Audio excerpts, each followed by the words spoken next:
సూర్యుడు మరియు చంద్రుడు ఇద్దరు హస్త నక్షత్రంలోనే ఉన్నారు కాబట్టి దీన్ని గజఛాయ యోగము అని అంటారు. ఈ యొక్క గజఛాయ యోగం అంటూ పితృకార్యం చేసినట్లయితే పితృవులకు ఉత్తమగతి, మనకు పితృల యొక్క అనుగ్రహం కలుగుతుంది.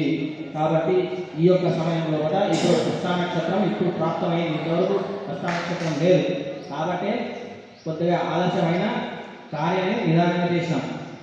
ఇప్పుడు హస్త నక్షత్రం వచ్చింది, గజఛాయ యోగ ప్రారంభమైంది. కాబట్టి మీరు కూడా పితృకార్యాన్ని ప్రారంభం చేయండి, మొదలు